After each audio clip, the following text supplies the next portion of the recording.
zigenza okwera ssabbiiti ez'okumakya nga abantu ab'enjawulo omuli abalimi n'abalunzi batandise okutuuka ku kisaawe Kololo okwetaba MWOLESO GWA Harvest Money okuteekebwa kampuni ya Vision Group etwala ne Bukedde family.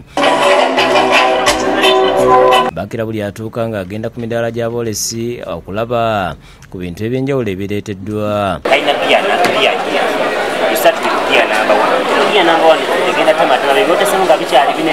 Obwedde olutuuka nga bagenda obutereevu mu misomo egy'enjawulo egitegekeddwa omubadde egikwata ku bulimi n'obulunzi. Abazze mu MWOLESO abamu obwedda batendereza aboolesi olw'obuyiiya bwe bakozesezza okuleeta ebintu eby'omutindo okuli enkota z'amatooke n'enkoko ennene kw'ossa tractor ezikozesebwa mu kulima. Banza abakesisi bakola manure okuva mu kasasiro ate nga wa bbeeyi layisi asobola okutuyamba ffe abalimi mu kyalo netwongera ku mutindo emmere yaffe neeyala bulungi. Ennima ennungi ey'amatooke ago emu mbadde sigimanyi mu butuufu ne muwogo nekulayo n'emiti nange ngende nsimbe endabe wekinambi. Eno nendaba amatooke gansanyudde nnyo.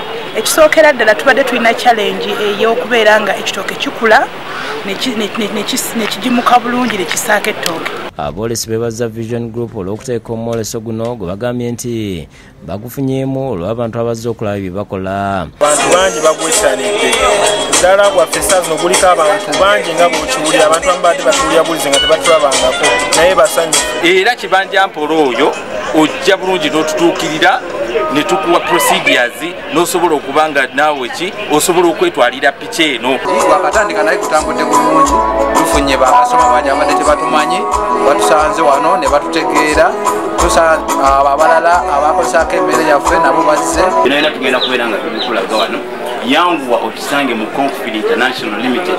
Bw'oba ojja ng'onoonya awali aba Confid jangwe Kololo buli layini eyo okuli ab'emmere y'enkoko noonyaamu awali Confid. Abamu ku bavujjiriza abatadde ssente mu mwoleso guno bagambye nti gubayambye okutegeera bakasitoma baabwe. Biga kungi abalunzi bangi buli omu azze kyemmanyi tazzeeyo kyekimu kukunga wenna wenna ali yasigaddeyo buli kitundu ky'eggwanga yonna yonna gy'oli jangu ku Harvest Money Expo. It has been very interesting. We've received a lot of clients. We have some of our lead farms exhibiting. We also have our SMEs exhibiting. We also have the PSFU tent. Olunaku olusooka MWOLESO mulungi niza n'ogamba nti buli kyandeese mu MWOLESO nze ku lunaku olusooka nkifunye.